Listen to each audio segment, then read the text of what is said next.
Hey everybody, Jeff Stone here with day 81 of the year 2015 at magicreviewed.com.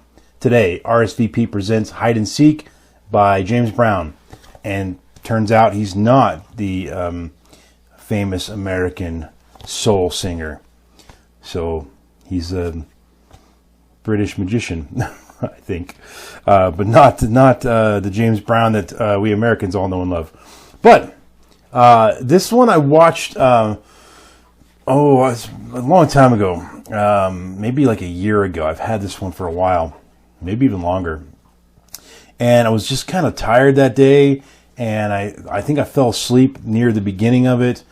And I don't remember hardly anything on the DVD from the first time I watched it. And I don't remember it being what it turned out that it was. I thought it was, my memory of what it was going to be was something totally different than what it actually is. And now that I've watched it, fully alert this time, I am totally regretting that I didn't watch it and pay attention and learn the first time around, because this is a great product. 4.5 stars. Don't say it's a gem. Let me tell you what you're getting. You're learning a technique. And if you're familiar with my SS Vanish from my Gemstones DVD, it shares some we'll say they're distant cousins. This is, I don't think that he saw my technique and came up with this or anything like that, because it is different. But they have some similarities. They have some things in common. So if you're familiar with that, then you might have a sense of what I'm talking about when I speak about some of the things that are going to happen.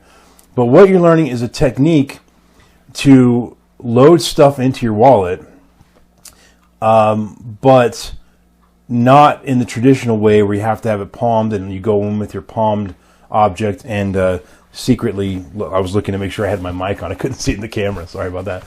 And I was worried that I hadn't put it on. Anyway, it's not the traditional thing where you've got something palmed in your hand and you reach in and you load it into the wallet and pull the wallet out. It's not that kind of thing.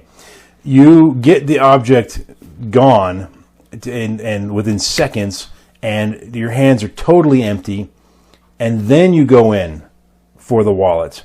And pull out very cleanly the wallet and hand it to them and let them open it, and they find the object in there.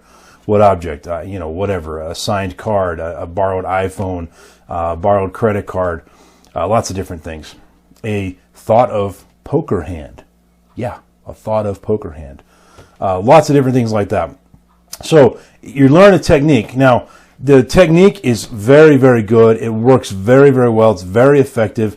It's relatively easy to do. It takes it's kind of thing that you're going to take a little bit of practice to kind of get the exact right positioning and timing and everything, and just used to the way your body moves and stuff. But it's nothing difficult, nothing that you can't do. I mean, it's really pretty simple in concept. So the only one caveat is you need to be wearing a suit with 2 buttons on it, like you saw in the performance with James Brown wearing his suit, 2 buttons buttoned up. So it also needs to fit comfortably, snugly, but comfortably. If the suit coat is too loose, this concept won't work. And if it's a double-breasted suit, this concept won't work. And it is a little bit of a bummer that he didn't mention that in the DVD. That was one thing that was a little bit, I felt he should have mentioned that. And maybe talked about alternatives or whatever. But if you're wearing a suit coat when you perform, now if you're like out on the streets wearing jeans and a t-shirt, you can't, none of the stuff in here there's no sense in buying this DVD at all. But if you wear a suit coat, you don't have to be wearing a button-up shirt, even if you, like in fact, I think he was wearing a t-shirt underneath his suit coat. So if you wear a suit coat that's got 2 buttons, and they're both and you wear them buttoned up, and it fits you not tight, but snug yet comfortable, then you'll be able to do all the effects in this DVD. So one of the effects, I'll just give you an idea of how powerful this can be. You can borrow an iPhone and then reach in and get your wallet out and just say, here, I'm going to have you hold on to my wallet in case I break your phone or something like that. And now, she has your wallet now, all right? You still have the phone in your hand. I would gesture with an actual phone, but I'm using it to film this. But you still have the phone in your hand, and she has your wallet. Now the iPhone disappears very cleanly, like right in your face, gone. And then it's gone. And then you just ask somebody if they can call her phone number. They call her phone number, and all of a sudden, let's see, I got a wallet here, I guess. She's holding the wallet. All of a sudden, the wallet vibrates and rings, and you see her shocked because she feels it and hears it. And then she opens it up, opens the zipper compartment, and pulls out her phone. That's the kind of stuff you can do with this. And it's pretty, the potential for this kind of stuff is amazing. But again, the effects are great in my opinion, but that doesn't affect the star rating because, again, you may not like them, and you may not even be able to do them if you don't wear a suit coat. But I'm just giving you a sense of what you can do with this. He's got a great one where he borrows a credit card, and then just in a flash, it changes into a $10 bill or whatever, and the credit card's gone. Hands empty, he reaches into his wallet or his pocket, pulls out his wallet, gives it to them, they unzip it, they open it, they find their credit card in there. Another one where he borrows an iPhone and a credit card, and he slams the iPhone onto the credit card, and the credit card's gone, and it's back, and it's in his wallet. Again, hands empty, reaches in, gives him the wallet. And then before they know it, he taps the credit card on the phone, and now the phone's gone. He's at this point put his wallet back in his pocket, I should say. But now the phone's gone. He gives him the credit card, clean, empty hands, reaches in, pulls the wallet out. Here's the other thing. You're not going to believe this when I tell you this, but it's true. When he goes in with the empty hands to get the wallet out of his pocket, that is the first time that his hands have touched that wallet for that particular routine, obviously. So this is really what it looks like. Here's a simple effect. Borrow a phone. It vanishes. Your hands have been nowhere near your wallet. You haven't been in there. You haven't touched it. You haven't gone into your coat, pocket or anything like that. You're out in the front. You have the phone. You vanish it, and then you immediately, hands empty, reach in for the very first time. You are touching your wallet now for the first time. You pull the wallet out, hand it to them. They unzip it, and their phone's in there. That's the kind of stuff you're doing here. Now, you need to have a load wallet. That is the one thing. You have to have that.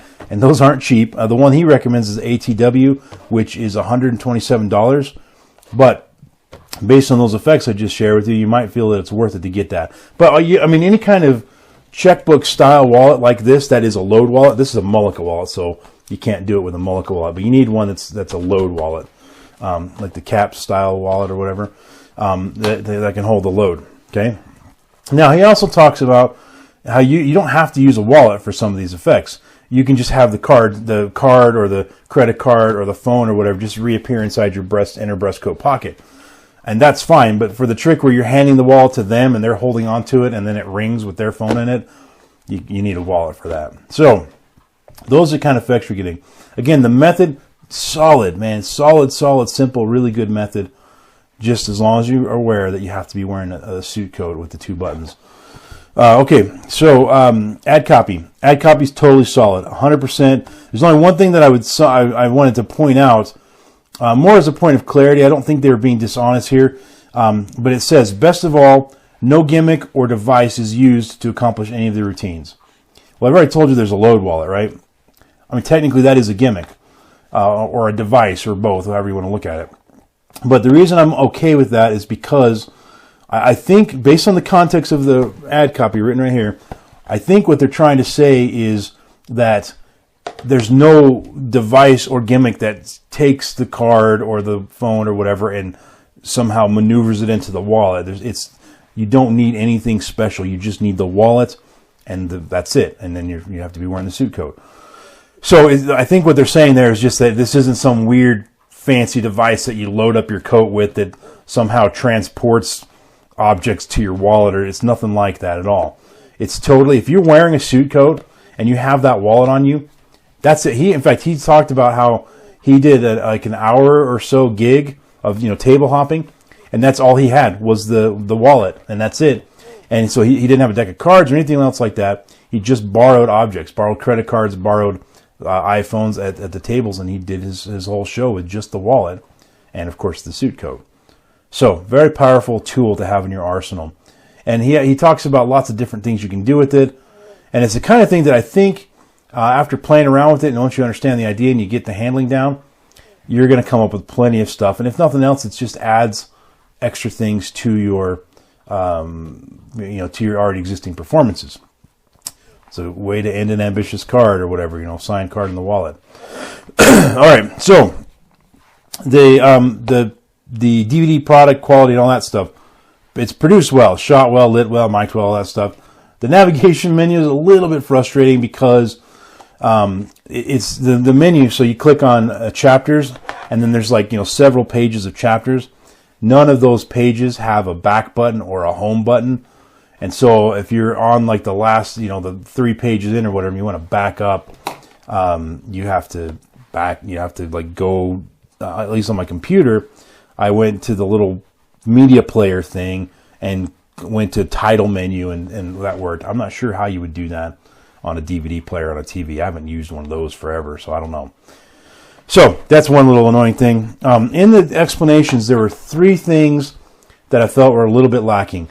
But before I tell you those, let me just say this. All in all, the explanations were very good, taught extremely well, and they're just very, very well done, and they're very Goldilocks, just right. Not too long, not too short. So the 3 things that he missed. One, I'll just mention it real quick. It's a minor thing, but it was a little bothersome. And that is on the bit with the iPhone where it's in the wallet while they're holding it. The method that you do doesn't require any special props, although you need to own an iPhone that looks suspiciously like the spectator's iPhone. Okay, that is part of the deal. But he talks about fake iPhones and that you could use those instead, but you don't need to if you have an iPhone yourself. And so now again, just to be clear, the phone that is in the wallet that they're holding is actually their phone. Okay. Anyway, just thought I'd point that out. So he talks about fake iPhones and different things you can do if you have a fake iPhone. What's a fake iPhone and where do you get one? That was totally left out. And so, but because it was an alternate explanation idea, I just thought, okay, it's not the end of the world that he didn't go into depth on that. He was just kind of throwing it out as an idea. And he mentioned other performers who've used fake iPhones, like Gary Jones and some other guys. Or maybe that's the only one he mentioned. But anyway, so that was a minor thing. And another minor-ish thing, the book test one. I don't know if I told you that effect, but the effect there is literally any book can go be borrowed or whatever, and you have no idea what the book is. They bring it out, and you do a typical book test where you riffle the page, spread it out, let them look at the word and memorize it. And then you read their mind and you write down on your business card what the word was, and then you show it to them. But then, hands empty, very cleanly, reach in, pull out your wallet, hand it to them. They open the zipper compartment. Inside of there, on another business card, is the name of the book that they went and randomly selected. It's a free selection. That's a great addition to any kind of a book test. So that's a great concept there. Again, the kind of things you can do with that.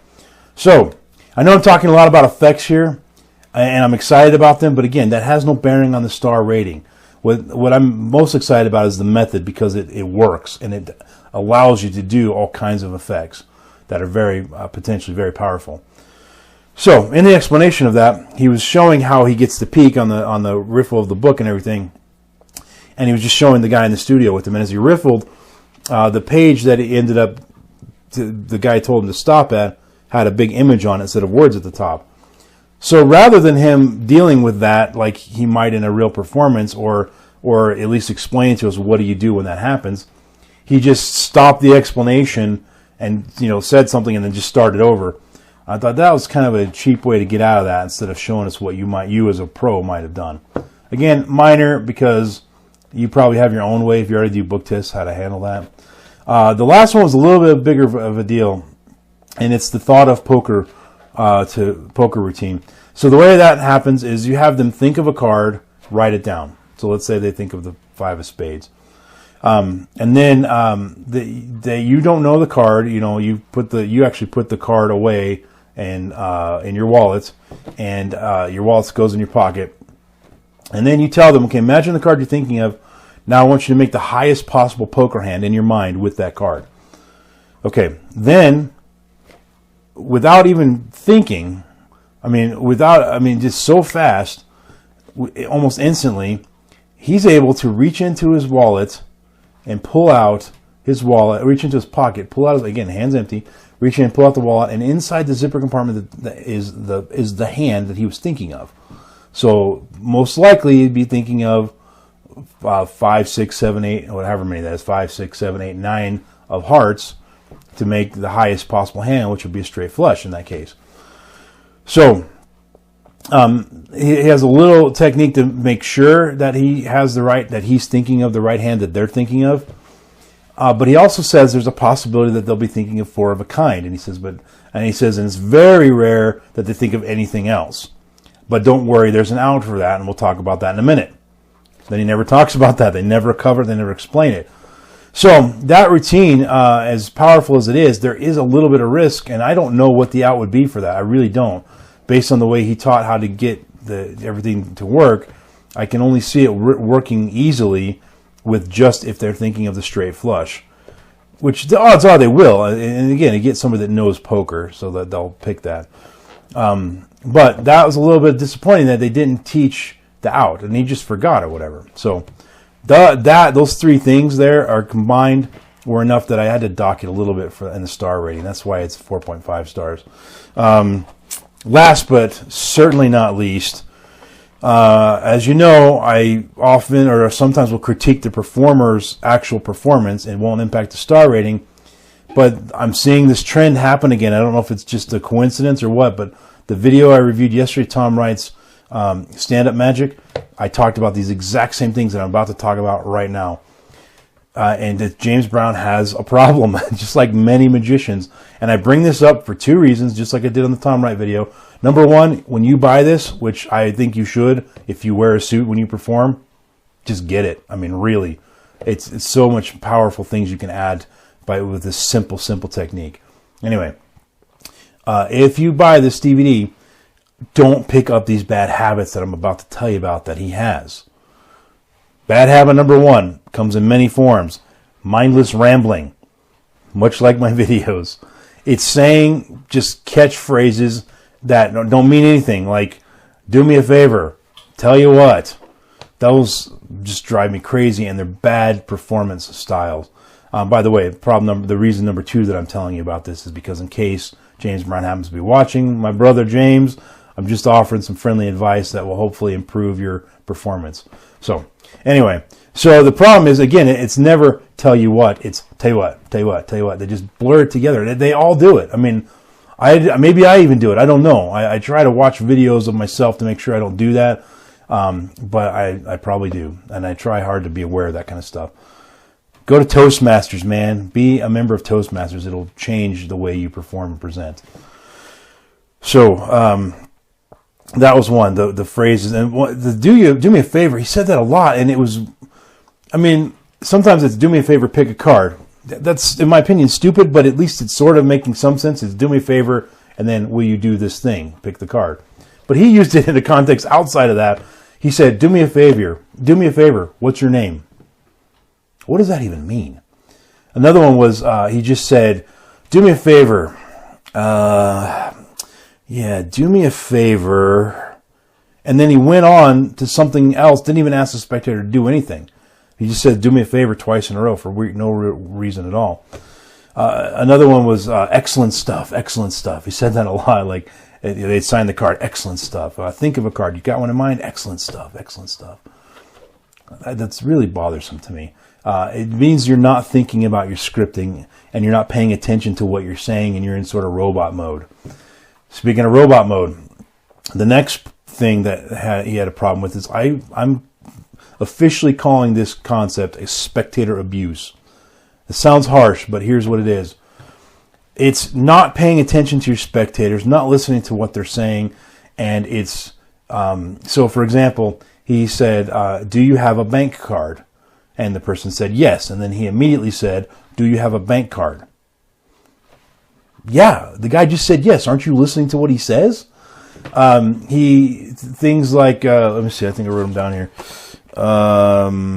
No. Oh yeah. He said stop. As I riffle through, say stop whenever you want, and it's a true free selection. Shows him the card, and he goes, "Are you happy with that?" And before they can even respond, he puts the deck back together and just moves on with the trick. Doesn't even He just talks right over their answer to it. Stuff like that is just bad. It's spectator abuse. You're ignoring them. You're not treating them very humanely, frankly, or humanly. I don't know if there's a difference between those two words, the two meanings, but how about here, take this, hold this, do this, put the cap and the pen back on for me.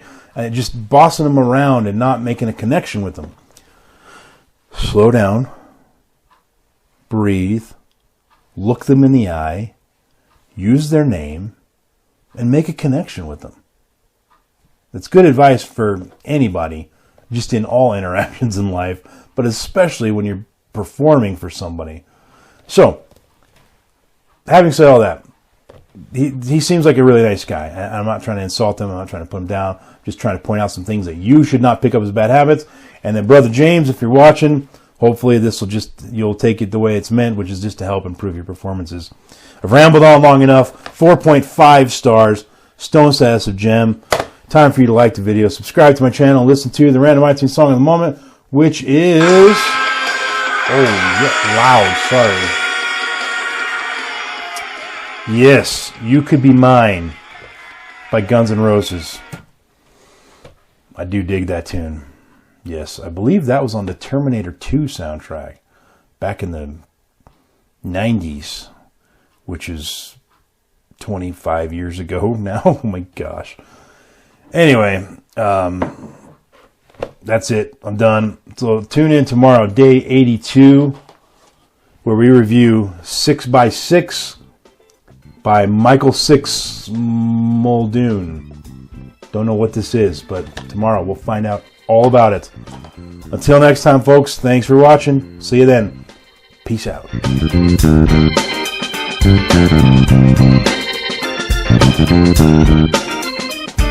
Thank you.